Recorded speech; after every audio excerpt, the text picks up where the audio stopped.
My husband threw me a surprise divorce party on our anniversary, complete with a cake that read, "Finally free." His friends cheered as he handed me papers saying, "Consider this your graduation from being a burden." I thanked everyone graciously and signed immediately. While they celebrated, I signed something that would make their cheers sound like a distant memory. I stood in the rain outside St. Catherine's Cemetery, watching my husband Raymond arrange white roses on his mother's grave with the same theatrical precision he used during board meetings. Even in grief he performed. The way he tilted his head just so, the calculated pause before speaking, the tremor in his voice that appeared exactly when photographers might be watching. It was all choreography. "She would have been so proud of what we've built together," he said, his words carrying across the empty cemetery. But we both knew the truth. There was no we in what had been built. There was only me working in shadows while he claimed the spotlight. That morning had begun like every other in our marble-floored penthouse. Sunlight streamed through the French windows, casting golden patterns across surfaces that cost more than most people's yearly salaries. I moved through our home with the practiced grace of someone who had learned to make elegance look effortless. Fresh orchids needed adjusting in the foyer. My reflection required one final check before the charity luncheon where Raymond would once again take credit for innovations I had created in the depths of Victoria's Table's kitchen. The routine had become suffocating. Each elegant gesture felt like another bar in the gilded cage I had unknowingly constructed around myself. I was no longer Victoria the entrepreneur, the creative force behind our restaurant empire's success. I had become Victoria the wife, the beautiful accessory that made Raymond appear more sophisticated, more complete. But standing in that cemetery watching him perform even for his dead mother, something crystallized in my mind. This wasn't grief. This was another presentation, another opportunity for Raymond to demonstrate his supposed depth of character. I realized that our entire marriage had been nothing more than his most ambitious business venture, marrying the woman who could build his empire while allowing him to claim ownership of her vision. The memory of my father Logan's warnings flooded back with uncomfortable clarity. 3 years ago, in his oak-paneled study that smelled of leather and old whiskey, he had insisted on that unusual prenuptial clause. 65% of assets if Raymond initiated divorce or committed adultery. Logan's weathered hands had gripped his crystal tumbler as he explained his instinctive distrust of charming men who married for advancement rather than love. "Victoria," he had said, his voice carrying the weight of decades in business, "men like Raymond see opportunity where others see romance. Promise me you'll sign this."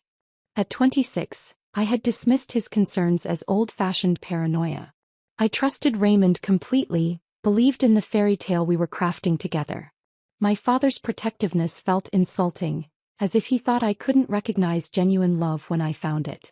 The night before our wedding, as I sat in my childhood bedroom surrounded by white silk and tomorrow's promises, I had decided to review the contract one final time, to understand exactly what I was agreeing to protect myself against. But when morning came, the papers had vanished. Raymond dismissed my concerns with that charming laugh that had first drawn me to him at a wine tasting 3 years earlier. "Lawyers and their paperwork," he said, adjusting his tie in our bedroom mirror with the same meticulous care he brought to everything in his life. "Don't worry, darling. We have forever to sort out the details." Forever. The word tasted bitter now as I watched him straighten the roses with geometric precision. How naive I had been to believe that a man who calculated every gesture, every word, every public appearance would leave something as important as financial protection to chance. The disappearing prenuptial agreement hadn't been an accident. It had been strategy.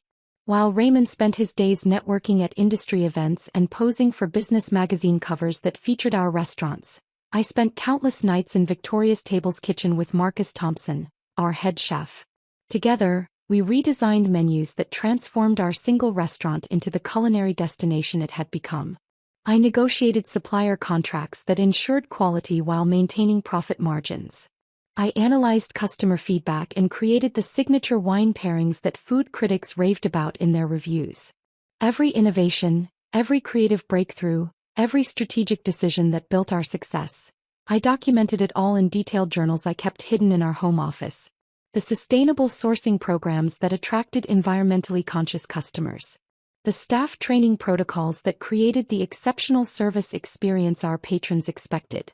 The seasonal menu rotations that kept food bloggers returning month after month. My fingerprints were on every aspect of our empire, yet I remained deliberately invisible. I had convinced myself this arrangement was temporary, that eventually Raymond would acknowledge my contributions publicly. But as months turned to years, I realized he had no intention of sharing credit. In his mind, I was the supportive wife who provided input, not the architect who had designed our success from foundation to finish. The irony was exquisite. While Raymond charmed investors and posed for photographs, I was building relationships with suppliers who respected my expertise, cultivating connections with industry professionals who valued my insights, creating systems and processes that could scale our concept into the multi-location empire I envisioned. Yet when business publications wanted to profile our success story, Raymond was always the sole subject, the visionary entrepreneur who had built something extraordinary. Standing in that cemetery watching Raymond's performance reach its crescendo with a perfectly timed moment of silent reflection, I felt something shift inside me. The woman who had spent 3 years making herself smaller, quieter, more accommodating was awakening to a truth I had been avoiding. This marriage wasn't partnership. It was exploitation dressed in wedding silk and sealed with promises that Raymond had never intended to keep. The rain began falling harder, and Raymond glanced toward our car with the same calculating expression he wore when deciding whether to stay at a networking event or move on to a more profitable opportunity. Even his grief had a time limit, a point at which the performance stopped being worth the effort. "We should go," he said, his voice already shifting back to its normal tone, the theatrical tremor disappearing like makeup washed away. "The car will be soaked if we wait much longer."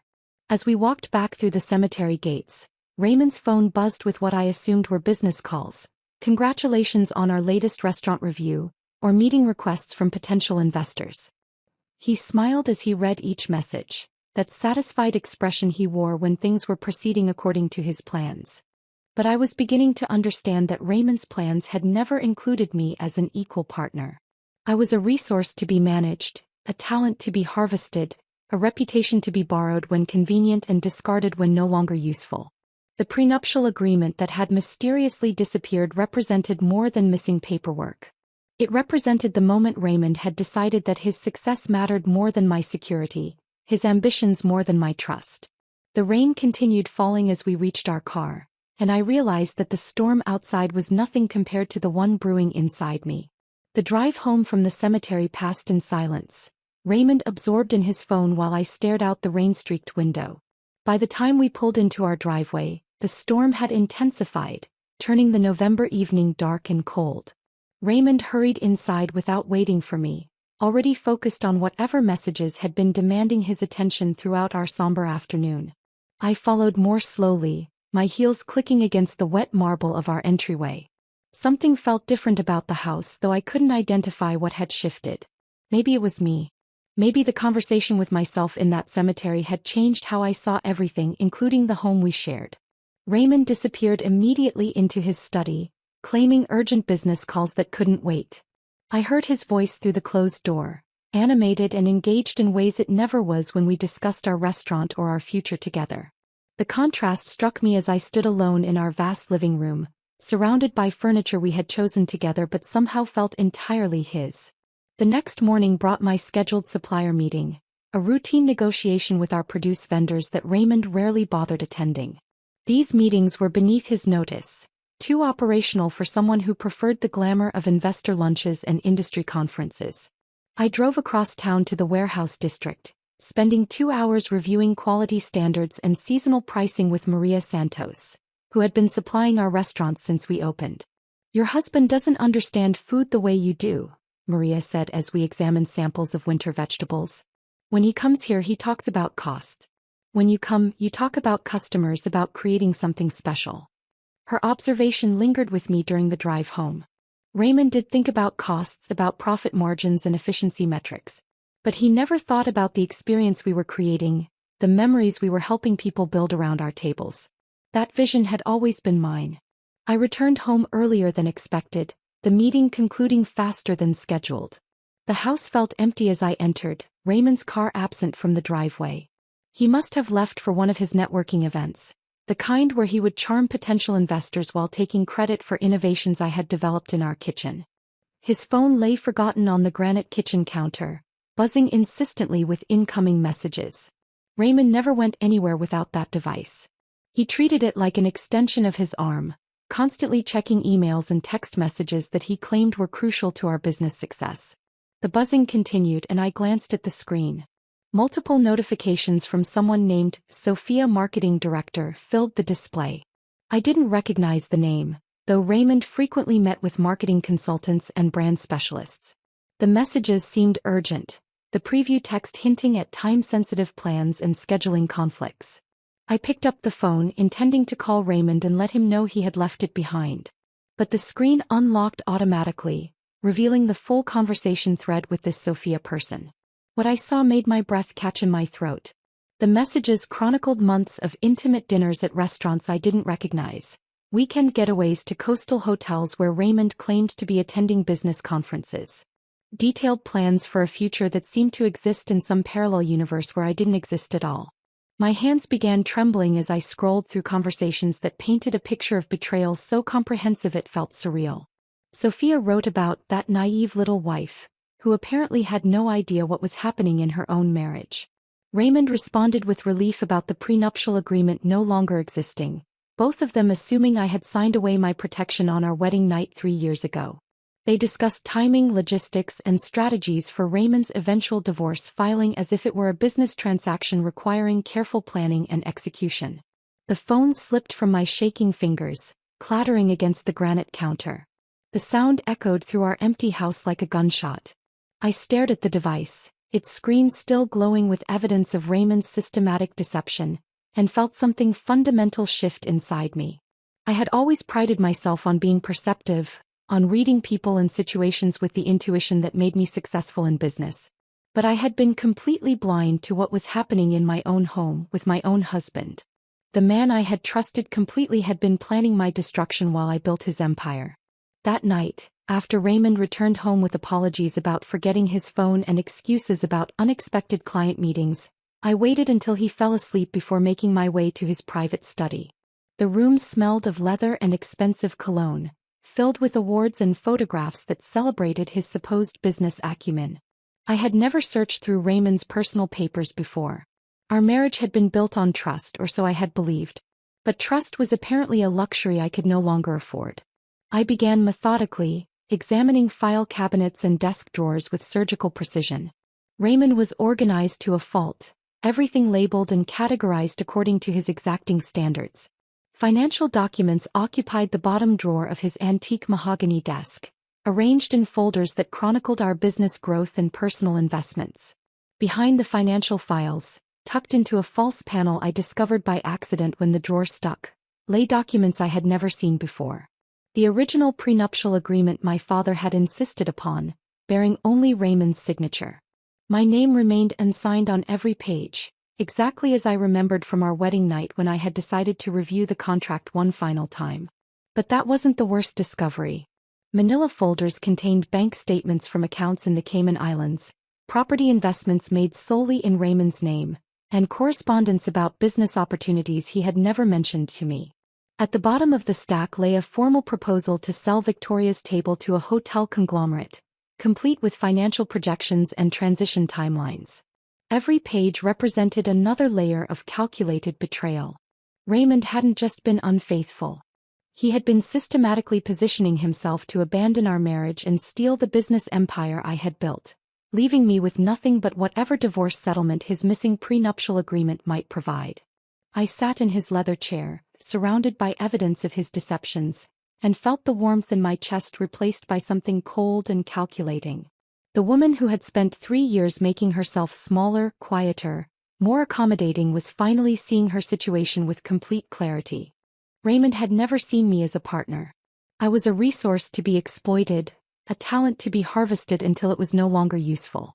The restaurant empire we had supposedly built together was actually something I had created while he took credit and planned his exit strategy.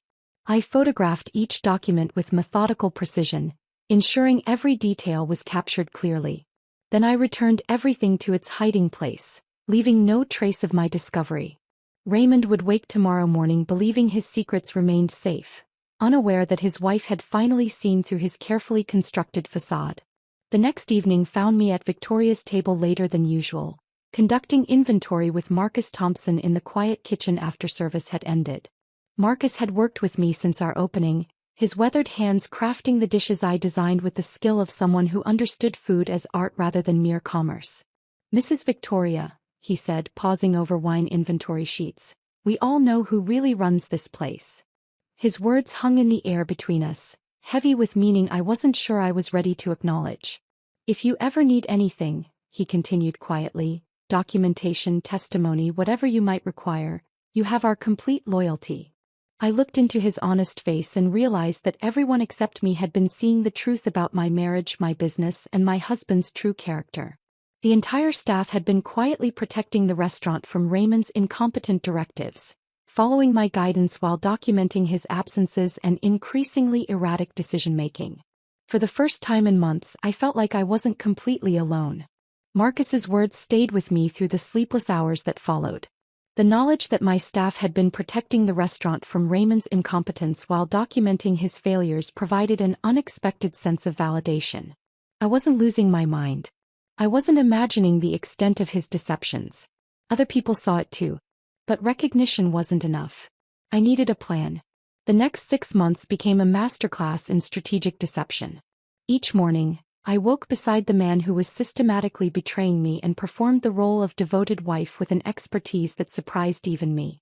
I attended board meetings where Raymond presented my sustainable sourcing initiatives as his environmental consciousness breakthrough, nodding supportively while photographing his presentation slides for my growing evidence file. The monthly investor luncheons became particularly surreal theatrical productions. Raymond would guide potential partners through Victoria's table, explaining the kitchen workflow I had designed, the staff training protocols I had developed, and the customer experience standards I had implemented.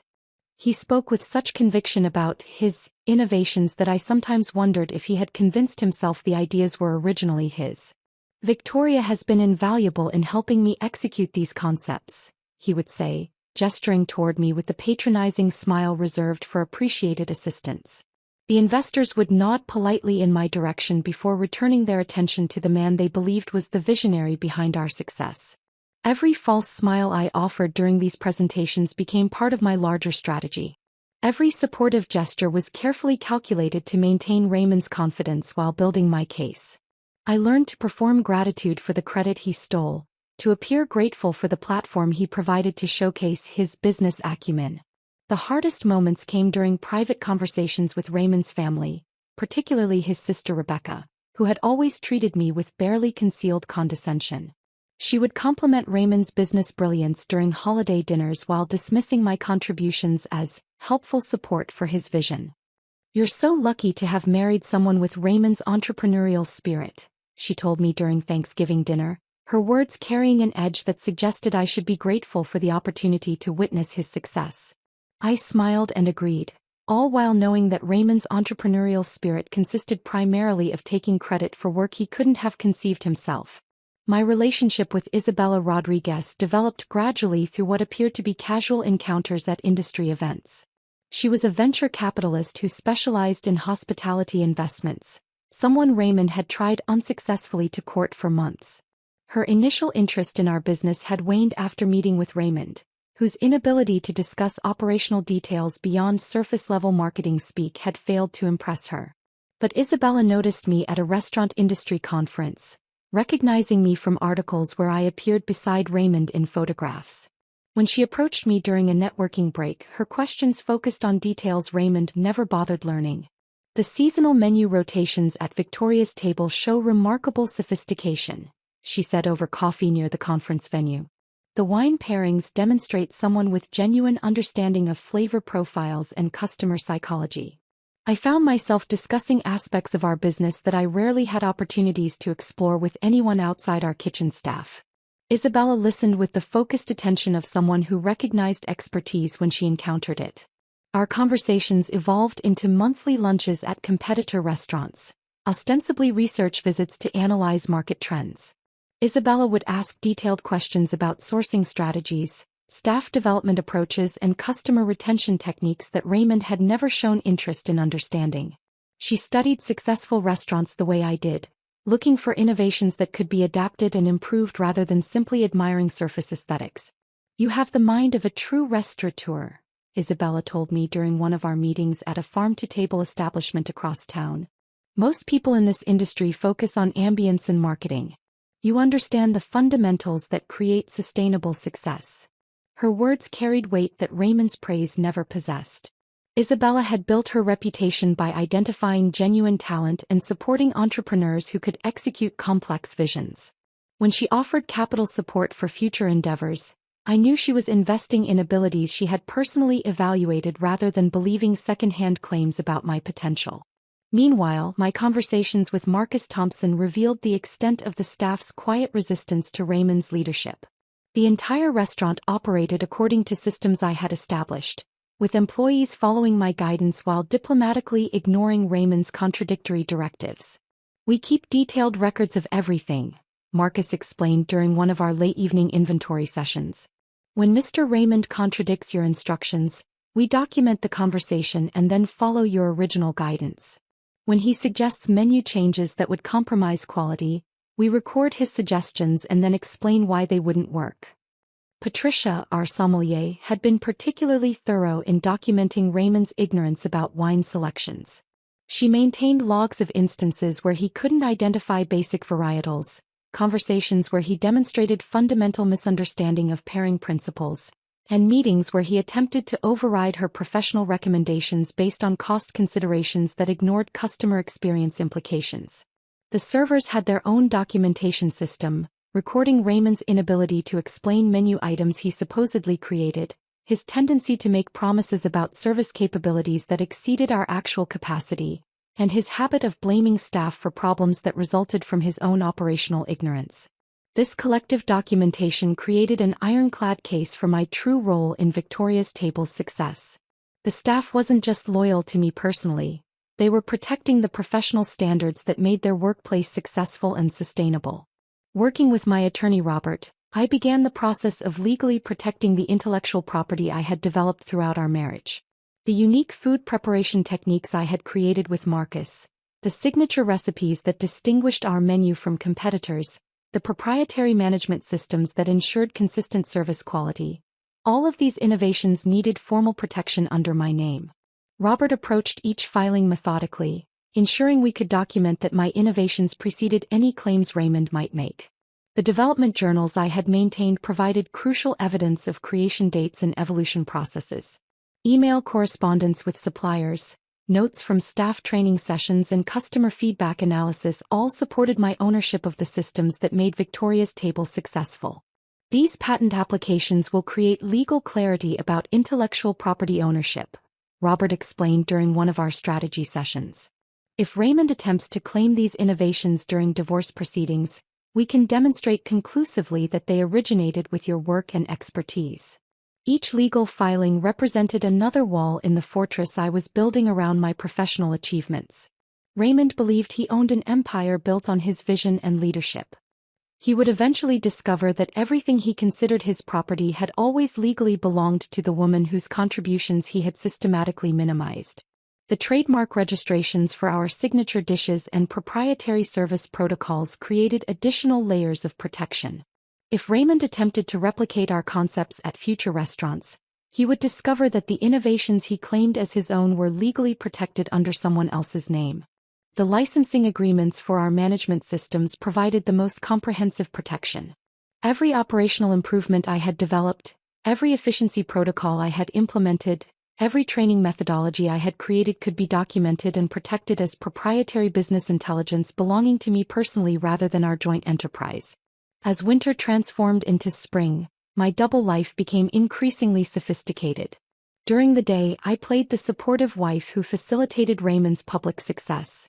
During the evening, I worked with attorneys, accountants, and industry professionals who recognized and valued my actual capabilities. The contrast between these two worlds grew more stark with each passing month. In Raymond's world, I was the helpful spouse who provided input when requested. In the professional world I was constructing for myself, I was the innovative restaurateur whose expertise commanded respect and investment interest. Raymond remained completely unaware of my evening activities, confident that his wife spent her free time reading design magazines and planning social events. His arrogance made him incurious about details of my daily schedule, assuming that my life revolved entirely around supporting his ambitions and managing household responsibilities. This assumption would prove to be one of his most costly miscalculations. Raymond's miscalculations were about to become more costly than he could possibly imagine. But first he needed to execute what he believed would be his masterstroke of psychological warfare. The invitation arrived on a Thursday morning in late spring, delivered by courier in an envelope of cream-colored paper so thick it felt luxurious between my fingers. The embossed gold lettering announced, "An evening of celebration," without specifying what exactly we would be celebrating. I assumed it represented another charity gala or perhaps a business anniversary requiring my presence as Raymond's supportive wife. The timing struck me as odd. Raymond usually coordinated our social calendar weeks in advance, ensuring maximum networking potential from every event we attended. This invitation felt spontaneous, almost impulsive, which was unlike his methodical approach to public appearances. I selected a navy dress that would photograph well and practiced my social smile in the bathroom mirror, preparing for another evening of deflecting praise toward Raymond's supposed genius while maintaining the gracious facade that had become second nature. The routine felt more exhausting now that I understood its true purpose, but the performance remained necessary until my legal preparations were complete. Saturday evening arrived with unusual warmth for late spring. I drove to our estate expecting to find the usual collection of business associates, potential investors, and society figures who populated Raymond's networking events. But the moment I stepped through our front door, something felt fundamentally wrong. The atmosphere was too jubilant, too personal. Raymond's friends and family had gathered in our living room with an excitement that seemed directed specifically at me rather than celebratory of any business achievement. Their conversations stopped when I entered, replaced by knowing glances and barely suppressed smiles that made my skin crawl. Rebecca approached immediately, her embrace lasting longer than usual while she whispered, "This is going to be such a memorable evening, Victoria. I hope you're ready for surprises." Her words carried an edge that made me step back and study her face more carefully. Rebecca had always treated me with barely concealed resentment, jealous of my close relationship with Raymond and resentful of our business success. But tonight, her expression held something that looked almost like anticipation, as if she was waiting for entertainment to begin. I moved through the crowd, greeting guests who responded with enthusiasm that felt performative. Everyone seemed to be acting in a play where I was the only person who hadn't received a script. Conversations felt forced, laughter came at strange moments, and people kept checking their watches as if waiting for a scheduled event to commence. Then I saw her. Sophia stood by the bar with a champagne flute in her hand and a smile that made my stomach turn. She surveyed the party with the proprietary air of someone who belonged, someone who had every right to be in my home among my husband's friends and family. Her body language screamed ownership as she nodded to guests who clearly knew exactly who she was and why she was there. The marketing director cover story evaporated instantly. Sophia wasn't here for business. She was here as Raymond's mistress, invited to witness whatever humiliation he had orchestrated for his wife. The realization hit me with such force that I had to steady myself against a nearby table. Every guest in the room knew. Their knowing glances, their suppressed laughter, their theatrical excitement, they were all part of a conspiracy designed to maximize my embarrassment. I had been invited to witness my own public execution, and everyone present had been given front row seats to enjoy the spectacle. Raymond appeared at my elbow, his hand settling possessively on my lower back in a gesture that had once felt protective but now felt like ownership. "Darling, you look stunning tonight. I'm so glad you could make it to our little celebration." "What exactly are we celebrating?" I asked, my voice steady despite the churning in my stomach. "Patience," he said, his eyes gleaming with anticipation. "All will be revealed in due time."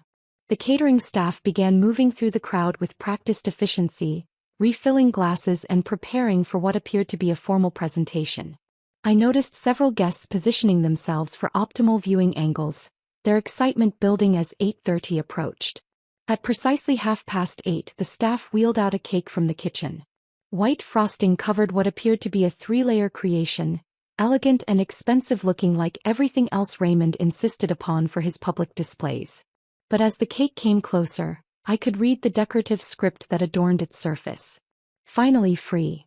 The words were written in elegant cursive across the white frosting, each letter perfectly formed by a professional baker who had been commissioned to create this specific message.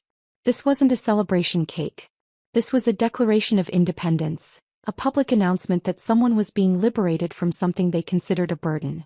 Rebecca stepped forward, raising her champagne flute with theatrical flourish. The room quieted as all attention focused on Raymond's sister, her face flushed with excitement and what looked suspiciously like malicious satisfaction. "Ladies and gentlemen," she announced, her voice carrying clearly across the suddenly silent room, "tonight we celebrate new beginnings and the courage to cut dead weight from our lives. Here's to freedom, to authentic happiness, and to finally living the life we deserve." Each word felt like a physical blow. The guests erupted in applause and laughter, their enthusiasm genuine now that the evening's true purpose had been revealed. I stood frozen among people I had considered family, understanding with crystalline clarity that they had gathered not to celebrate with me, but to celebrate my destruction.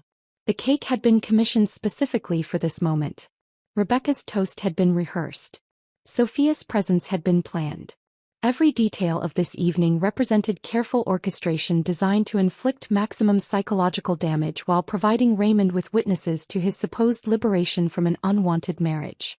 Raymond moved toward me with the predatory grace of someone who believed he held all the power.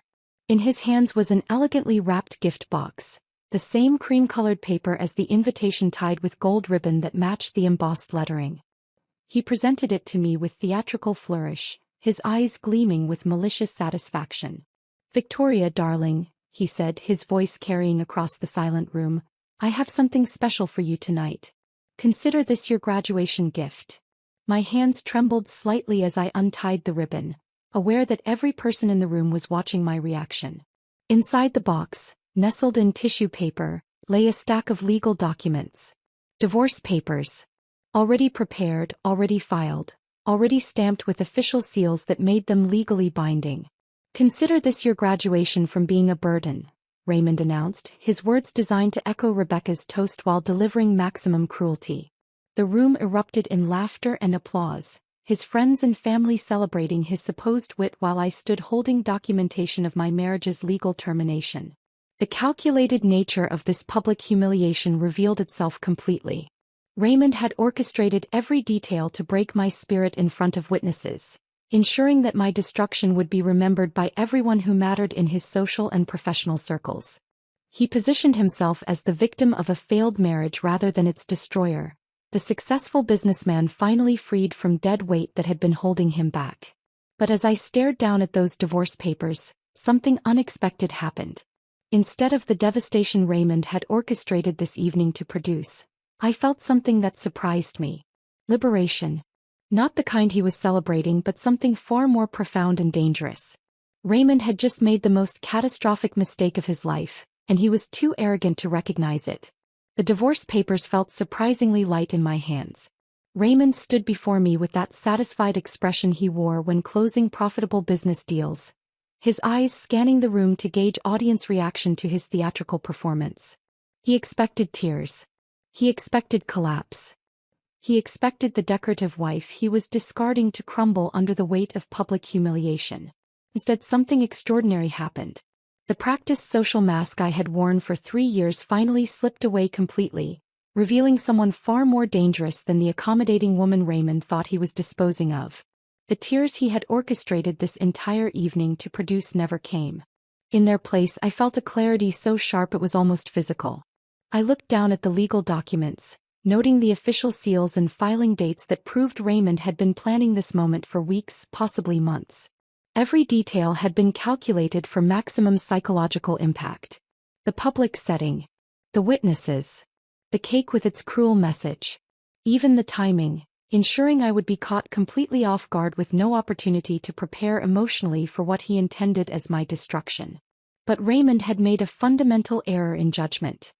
He had assumed that humiliating me in front of his friends and family would break my spirit and leave me grateful for whatever settlement his missing prenuptial agreement might provide. What he failed to understand was that every witness to this evening's cruelty would remember his calculated meanness for the rest of their lives. I picked up a pen from the nearby side table and signed the divorce papers with hands that remained remarkably steady. Each signature felt like a declaration of war, though Raymond was too consumed with his own cleverness to recognize the danger in my cooperation. The room watched in fascination as I completed the paperwork that legally severed our marriage, their excitement building as they witnessed what they believed was Raymond's complete victory over his unwanted wife. "There," I said, setting down the pen and meeting Raymond's eyes directly. "Consider it done." My voice carried none of the emotion he had expected to hear. No pleading. No tears. No desperate attempts to salvage a relationship that had apparently been over long before this evening began. The guests murmured among themselves, perhaps surprised by my composure in the face of such deliberate cruelty. Raymond's expression flickered briefly with something that might have been confusion, but his triumph quickly reasserted itself. "I knew you'd be reasonable about this, Victoria. You always were practical." Practical. Even in his moment of supposed victory, he managed to diminish me one final time. The party continued around us, guests celebrating what they viewed as Raymond's liberation from an unwanted burden. I moved through the crowd accepting condolences and well wishes with the same grace I had always displayed at our social events. But internally I was calculating, planning, recognizing that Raymond had just provided me with the perfect opening to demonstrate exactly who had been the practical one in our marriage. As the evening progressed, I observed the dynamics that revealed themselves when people believed the entertainment was over. Sophia moved through the room with increasing confidence, no longer bothering to hide her relationship with Raymond or her plans for the future they would share. She discussed renovation ideas for their house with the casual ownership of someone who had already mentally moved in. Rebecca continued her performance as the supportive sister, offering commentary about Raymond's courage in ending an unsuccessful marriage and his wisdom in choosing to start fresh. Her words carried that particular venom reserved for women who resent other women's success, finally given permission to express feelings she had suppressed for years. Raymond's friends congratulated him on his business acumen, treating the dissolution of our marriage like another profitable transaction he had executed with characteristic precision. They spoke about his upcoming freedom to focus entirely on expanding the restaurant empire, apparently unaware that the empire they celebrated belonged entirely to the woman they were dismissing. The last guests departed around midnight, leaving behind champagne glasses and cake plates that testified to their celebration of my supposed downfall. Sophia and Raymond disappeared immediately into the master bedroom, their laughter echoing through the house as they began what I assumed was their own private celebration of the evening's success. I sat alone in our living room, surrounded by the debris of the party that had been designed to mark my destruction. The silence felt profound after hours of orchestrated humiliation, giving me space to process the full extent of what Raymond had revealed about his character and intentions. The cruelty hadn't been spontaneous. This entire evening represented months of planning, coordination with family members and friends who had been recruited into his campaign of psychological warfare. Rebecca's toast hadn't been improvised. The cake message hadn't been a last-minute decision. Even the guest list had been carefully curated to include people whose presence would maximize my embarrassment while providing Raymond with the audience he needed for his performance. But as I analyzed the evening's events, I began to understand how significantly Raymond had miscalculated. His need for public vindication had led him to create witnesses to behavior that revealed his true character. Every person who had laughed at his cruel jokes would remember his calculated meanness. Every guest who had participated in celebrating my humiliation would eventually recognize that they had witnessed something ugly and deliberate. More importantly, Raymond had just legally terminated our marriage under circumstances that triggered every protection my father had insisted upon in that prenuptial agreement Raymond believed no longer existed. His public celebration of divorcing me, complete with witnesses and photographic evidence, had activated the very legal safeguards he thought he had eliminated. I reached for my phone and dialed Robert's number. My attorney answered on the second ring, his voice alert despite the late hour. "Robert," I said, my voice carrying none of the emotion Raymond had expected to hear that evening, "it's time to execute our plan." The words felt powerful in ways I hadn't anticipated. For months, I had been playing the role of supportive wife while building the foundation for my independence. Tonight, Raymond had provided me with the legal justification and public documentation I needed to demonstrate exactly who had been the practical one in our partnership. I'll begin filing the paperwork first thing Monday morning, Robert replied. Are you certain you're ready for this? I've never been more ready for anything in my life. As I ended the call, my phone immediately began buzzing with incoming messages. Marcus Thompson had sent a text asking if I was all right, having heard through restaurant industry networks about the evening's events. Isabella Rodriguez left a voicemail offering whatever support I might need, her message conveying both professional respect and personal concern. Within hours of the party's conclusion, people who truly understood my capabilities were reaching out with offers of assistance. The contrast between their responses and the cruel laughter I had endured from Raymond's social circle revealed everything I needed to know about the relationships that actually mattered. My phone continued buzzing throughout the early morning hours as word spread through the professional networks I had cultivated during my months of strategic preparation. Suppliers who had worked with me directly. Industry professionals who respected my expertise. Business contacts who valued my judgment and innovation. These responses demonstrated something Raymond had never understood. While he had been focused on social appearances and networking events designed to enhance his public image, I had been building genuine professional relationships based on competence and mutual respect. The foundation of loyalty and expertise that these calls represented would support me through whatever confrontation was coming with my soon-to-be ex-husband. Raymond had celebrated what he believed was his victory over an unwanted wife. He had no idea that he had just declared war on someone who had spent months preparing for exactly this moment. As dawn broke over our estate, I realized that the woman who had signed those divorce papers in a room full of laughing strangers was already gone. In her place sat someone who understood the difference between being underestimated and being undervalued, someone ready to demonstrate that Raymond's empire had never belonged to him at all. Monday morning arrived with a symphony of legal machinery that had been months in the making. I sat in my kitchen with coffee and watched the sun rise, knowing that Raymond was still asleep upstairs beside Sophia, completely unaware that his world was about to collapse through channels he had never bothered to understand. Robert had worked through the weekend, coordinating with financial institutions and legal departments to ensure every document would be processed simultaneously. The original prenuptial agreement, bearing only Raymond's signature, provided the legal foundation for what would become the largest asset redistribution our state had witnessed in recent memory. At exactly 9 o'clock as Raymond's usual workday began, the first wave of notifications would arrive. Bank transfers executing automatically. Property deeds transferring ownership. Investment accounts changing hands with the efficiency that only comes from months of careful preparation and ironclad legal documentation. 65% of everything we had supposedly built together was moving to my name with brutal precision. The restaurants, the real estate investments, the portfolios Raymond had assembled using profits from the business empire I had actually created. Every asset he considered his personal wealth was disappearing into accounts he couldn't access, protected by legal structures he had never known existed. My phone buzzed with the first confirmation from Robert. Initial transfers complete. Bank accounts secured. Property transfers filed with county registrar. Investment accounts frozen pending redistribution. Everything is proceeding exactly as planned. I imagined Raymond's confusion when his usual morning routine was interrupted by bank officials and investment managers trying to explain why his accounts were suddenly inaccessible. The prenuptial agreement he had thought eliminated would be referenced in every conversation, its terms clear and unambiguous despite his certainty that such protections no longer existed. The second wave of devastation would arrive when Raymond attempted to conduct business as usual. Every innovation he claimed as his intellectual property had been legally protected under my name during the months I spent building my strategic foundation. Patent applications filed with documentation proving my creation dates preceded his public claims by substantial margins. Trademark registrations for signature recipes and proprietary management systems that made Victoria's Table profitable and distinctive. The unique food preparation techniques that attracted food critics and distinguished our restaurant from competitors belonged entirely to me through patent protections Raymond had never known were being filed.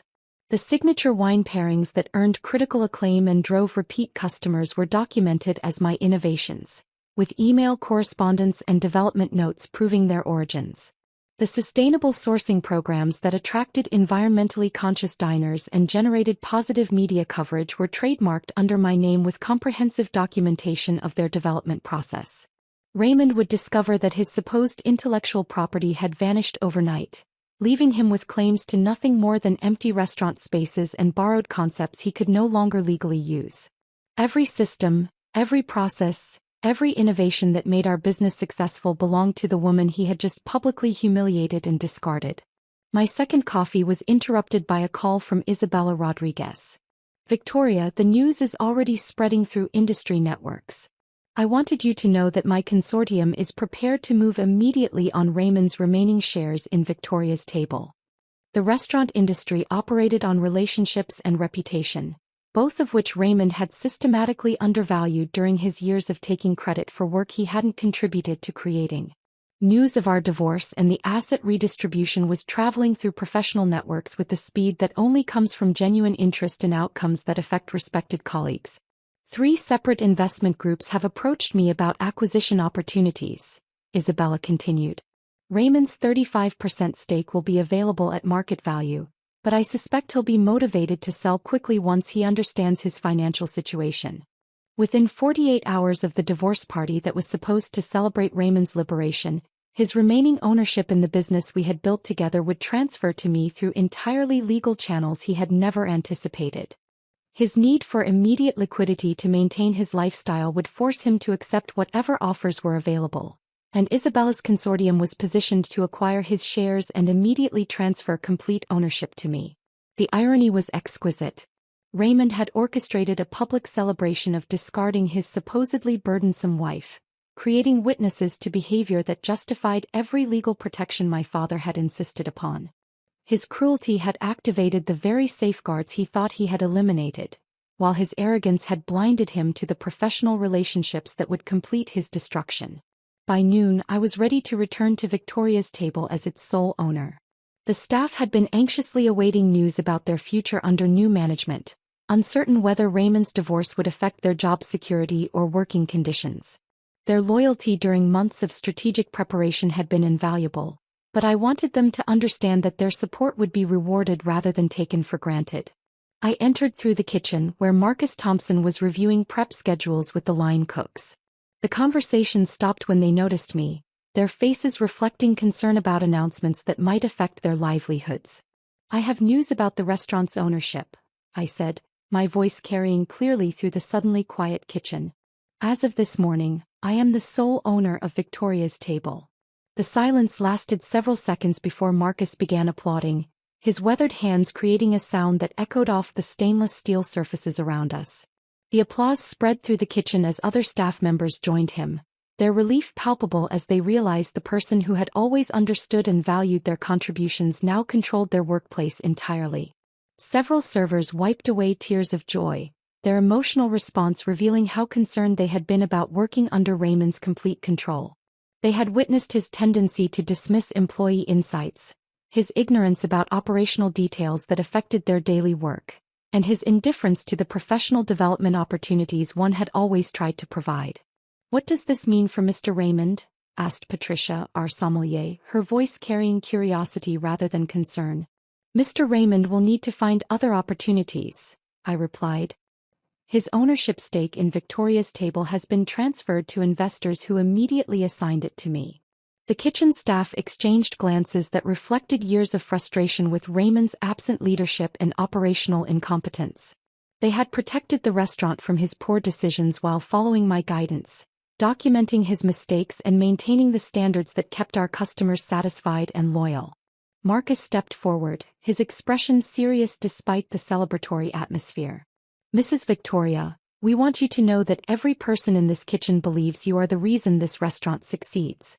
We've always known who really built what we have here."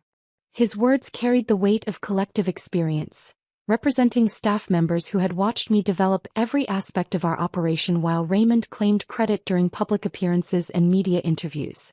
Their validation felt more meaningful than any business award or industry recognition I had ever received. The afternoon brought a steady stream of phone calls from suppliers, industry professionals and business contacts who had heard about the ownership change and wanted to confirm their ongoing relationships with Victoria's Table. Each conversation reinforced my understanding that the professional network I had built during years of operational management belonged entirely to me rather than to the man who had worn the public face of our business. Raymond's absence from these relationship-building activities had created a vulnerability he never recognized. While he focused on networking events and industry conferences that enhanced his public image, I had been cultivating the operational relationships that actually sustained our business success. The suppliers who provided our ingredients knew me personally and trusted my judgment about quality standards. The service professionals who maintained our equipment had worked directly with me to ensure optimal performance. The marketing consultants who understood our brand positioning had developed their strategies based on conversations with me about customer experience goals and competitive differentiation. Raymond would discover that the business empire he thought he owned had always depended on relationships he had never bothered to build or maintain. His public persona as a successful restaurateur had been supported entirely by my operational expertise and professional network. As the day concluded, I sat in what was now my office, reviewing financial reports that documented the complete transformation of my circumstances. The woman who had signed divorce papers in a room full of laughing strangers had become the sole owner of a restaurant empire built on her own expertise and professional relationships. Raymond's calculated cruelty had provided the legal justification for everything that followed. His public celebration of discarding his burdensome wife had activated protections that transferred his wealth to the woman who had actually earned it through years of strategic thinking and operational excellence. The sound of Raymond's car in the parking lot reached me through my office window exactly 1 hour after my announcement to the staff. I had been expecting his arrival, knowing that someone would inevitably contact him about the ownership change and the celebration it had prompted among employees who had never shown such enthusiasm for his leadership. I watched through the security monitor as he stepped out of his BMW, his movements carrying the confident stride of a man who still believed he owned the building he was entering. His expression showed mild irritation rather than concern, suggesting he viewed this situation as a minor administrative problem that could be resolved through the charm and authority he had always relied upon to manage inconvenient complications. Raymond entered through the main dining room rather than the kitchen, a choice that reflected his preference for theatrical entrances over operational efficiency. He paused near the hostess station, surveying the restaurant with the proprietary air of someone conducting an inspection of his personal domain. The staff members who noticed his arrival continued their work without the deference he had grown accustomed to receiving. Marcus Thompson emerged from the kitchen, his expression neutral but alert as he approached Raymond near the bar area. Their conversation was brief, consisting primarily of Marcus explaining the ownership transfer and its immediate effects on restaurant operations. Raymond's face underwent a remarkable transformation during this exchange, cycling through disbelief, anger, and what appeared to be desperate calculation as the scope of his situation became clear. "Where is Victoria?" Raymond asked, his voice carrying an edge that suggested he was struggling to maintain composure. "I need to speak with her immediately about this misunderstanding." Marcus directed him toward my office, and within minutes Raymond was standing in the doorway, his carefully controlled expression barely containing the emotions churning beneath the surface. He had always prided himself on his ability to manage difficult conversations through strategic charm and calculated persuasion, but this situation clearly exceeded his usual repertoire of social manipulation techniques. "Victoria, we need to discuss this situation rationally," he began, his voice adopting the condescending tone he used when attempting to manage what he considered my emotional reactions to business decisions. "I understand you're upset about the divorce, but involving the restaurant in our personal problems isn't appropriate for either of us." I remained seated behind the desk that had become mine through legal channels he had never anticipated, allowing him to stand while I controlled the conversation's dynamics. "Please sit down, Raymond. We do indeed need to discuss the situation, though I suspect we have different perspectives on what requires clarification." He took the chair across from my desk, his posture rigid with barely controlled tension. "This restaurant represents my dream, my vision for what we could build together in the hospitality industry. You can't simply take away everything I've worked to create because you're angry about our marriage ending." The words hung in the air between us, carrying all the accumulated delusions Raymond had constructed about his role in our business success.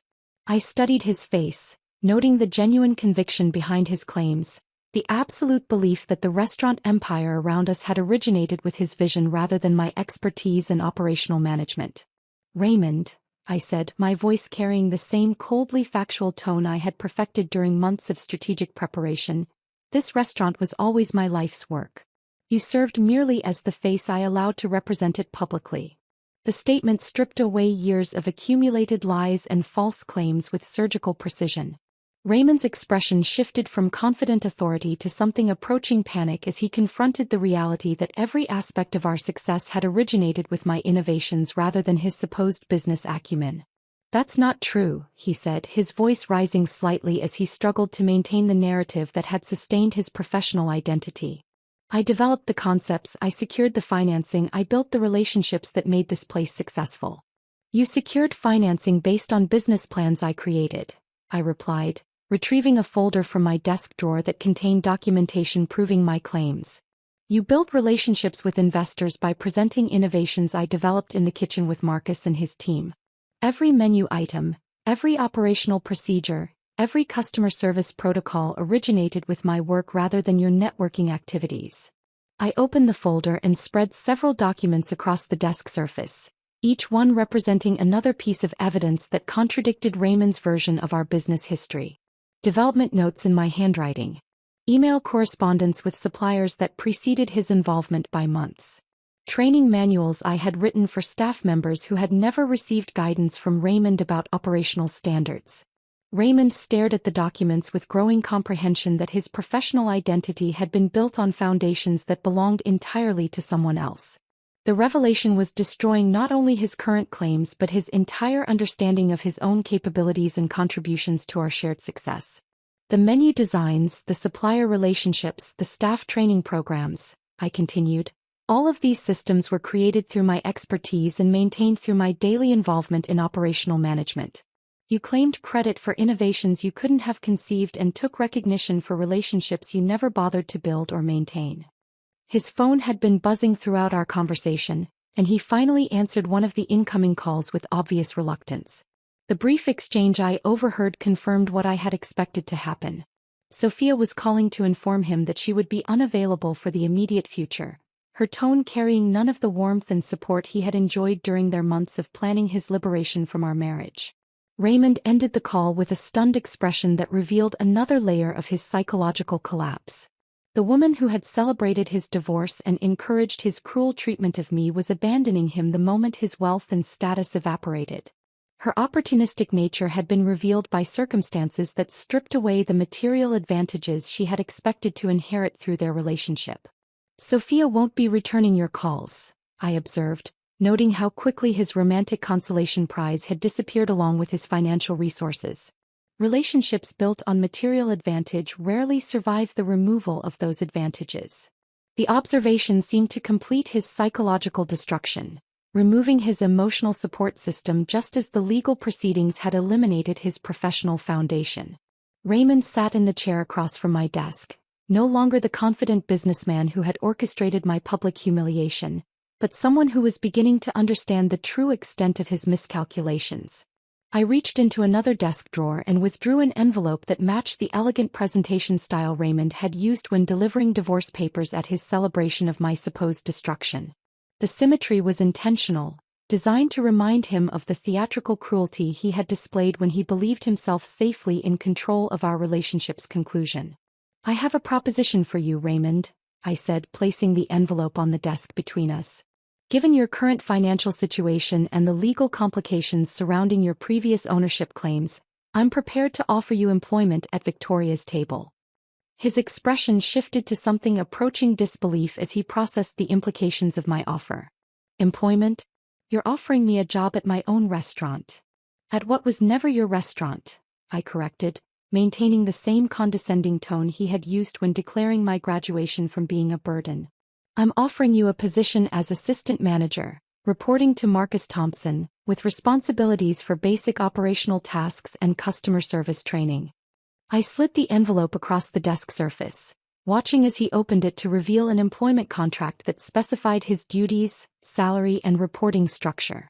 The compensation was fair and the benefits adequate, but the role represented a complete reversal of the hierarchy he had assumed would always position him above the staff members he had previously dismissed as subordinates.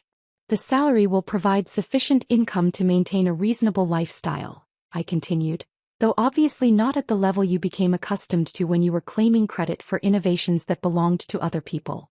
Consider this professional development, an opportunity to finally learn the business you claim to understand. Raymond stared at the employment contract, his face reflecting the magnitude of his transformation from restaurant owner to entry-level employee. The man who had celebrated divorcing his burdensome wife was discovering that the burden had actually been carrying him throughout their marriage, supporting his lifestyle and reputation through expertise he had never bothered to develop himself. The choice before him was stark: accept employment under the supervision of staff members he had previously ignored, or face unemployment in an industry where his lack of genuine qualifications had been exposed through the collapse of his borrowed credibility. His hands trembled slightly as he held the contract, and I realized that Raymond was finally beginning to understand exactly who had been the practical one in our partnership.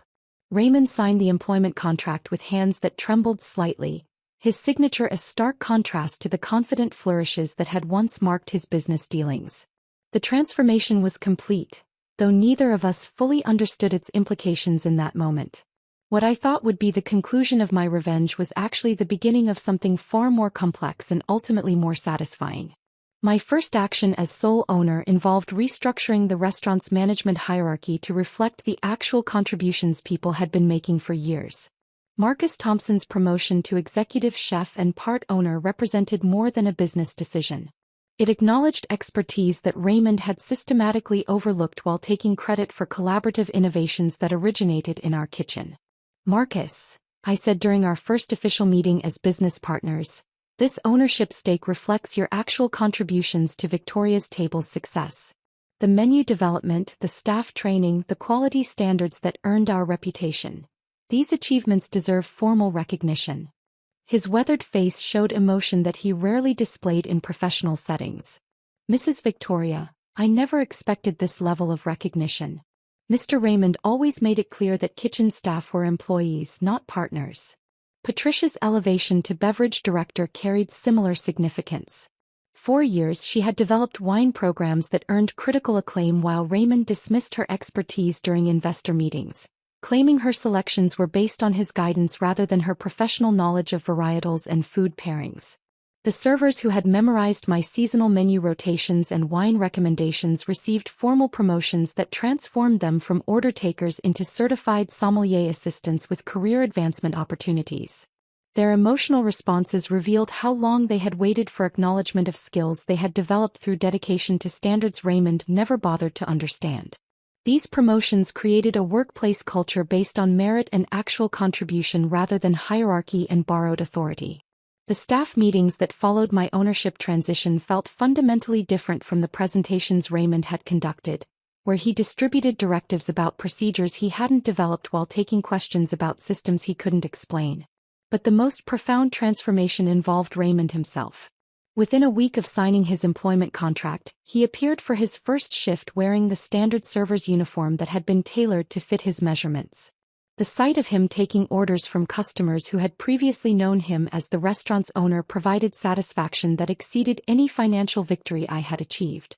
Through the security monitors in my office, I occasionally watched him methodically cleaning tables and restocking supplies under Marcus's patient supervision. The irony was perfect. Raymond was finally learning the fundamentals of restaurant operations, understanding for the first time how the business he had claimed to master actually functioned on a practical level. Marcus proved to be an excellent supervisor, treating Raymond with professional courtesy while ensuring he understood that competent performance was required rather than assumed. Their interactions revealed the difference between earned authority and borrowed status. Marcus commanded respect through demonstrated expertise, while Raymond was discovering what it meant to build credibility through daily contribution rather than public appearance. "How is our newest team member adapting to his responsibilities?" I asked Marcus during one of our weekly operational reviews.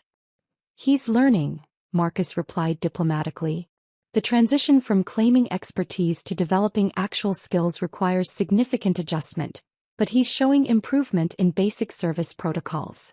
The customers who recognized Raymond from his previous role as owner displayed reactions that ranged from confusion to barely concealed amusement.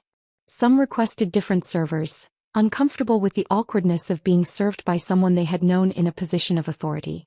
Others seemed to enjoy the novelty of the reverse dynamic, though Raymond handled these interactions with more grace than I had expected. His uniform transformation represented poetic justice in its purest form. Raymond was experiencing the same invisibility and dismissal he had imposed on others, while learning what genuine contribution felt like for the first time in his professional career. The man who had systematically taken credit for other people's work was finally creating value through his own efforts, however modest those efforts might be. 6 months after Raymond's employment began, Victoria's Table received notification of its first James Beard Award nomination. The recognition specifically acknowledged innovation in sustainable dining practices, citing our commitment to local sourcing and zero-waste preparation techniques that I had pioneered during the years when Raymond was claiming credit for environmental initiatives he couldn't have conceived or implemented. The nomination letter mentioned specific programs I had developed with local farmers and waste management systems I had designed to minimize our environmental impact. These innovations had been attributed to Raymond's leadership during the years when he was presenting my work as his vision, but the James Beard Foundation's research had identified the true origins of our sustainable practices. Reading that nomination letter provided vindication that extended beyond personal satisfaction. Professional recognition from the industry's most respected organization validated expertise that had been invisible during my marriage while demonstrating that the restaurant's true potential could only be realized under acknowledged leadership. The nomination ceremony took place at a downtown hotel, with restaurant industry professionals gathered to celebrate innovations that advanced culinary arts and hospitality standards. I attended as Victoria's Table's owner and creative director, accompanied by Marcus Thompson as executive chef and Patricia as beverage director. Our table represented authentic collaboration rather than borrowed authority. Raymond remained at the restaurant that evening, working his scheduled shift under the supervision of our assistant manager. The symmetry was perfect. While I was receiving recognition for innovations I had actually created, he was learning basic operational tasks that he had never bothered to master during the years when he claimed ownership of our success. The award itself was less important than what it represented. The James Beard nomination acknowledged that Victoria's Table had achieved its full potential only after acknowledging the true sources of its innovation and expertise. The restaurant industry was recognizing excellence that had always existed but had been obscured by false claims and borrowed credibility. Standing in my office later that week, reviewing expansion plans for 3 additional locations, I reflected on the journey that had brought me to this moment. The woman who had signed divorce papers in a room full of laughing strangers had been replaced by someone who understood the difference between being underestimated and being undervalued. My revenge had never been about destruction, though I hadn't fully understood that at the beginning. It had been about revelation, about proving that everything Raymond thought he possessed had been an illusion from the start. The empire he believed he was losing had never belonged to him. I had simply reclaimed what was mine and finally stepped into the recognition I had always deserved. Through the security monitor, I caught a glimpse of Raymond restocking wine glasses in the dining room, his movements careful and methodical as he learned proper techniques from staff members who had once deferred to his presence. He was finally contributing something genuine to the operation, though his contributions were necessarily modest given his limited understanding of restaurant fundamentals. The irony wasn't lost on me. Raymond's employment at Victoria's Table represented his first honest work in the hospitality industry. For years he had claimed credit for innovations he couldn't replicate and taken recognition for relationships he hadn't built. Now he was learning what actual contribution felt like, discovering the satisfaction that comes from earning recognition rather than borrowing it. Our expansion plans would create opportunities for staff members who had demonstrated genuine expertise while providing platforms for innovations that originated with real understanding rather than theoretical knowledge. The restaurant empire would continue growing under authentic leadership, supported by people who understood the difference between performance and competence. My greatest victory wasn't taking everything from my opponent. It was demonstrating that nothing he claimed had ever truly belonged to him in the first place. If this story of calculated justice had you captivated from beginning to end, hit that like button right now. My favorite part was when Victoria signed those divorce papers with steady hands, transforming Raymond's intended humiliation into her declaration of war. What was your favorite moment? Drop it in the comments below. Don't miss more compelling stories of triumph and transformation. subscribe and hit that notification bell so you never miss an upload.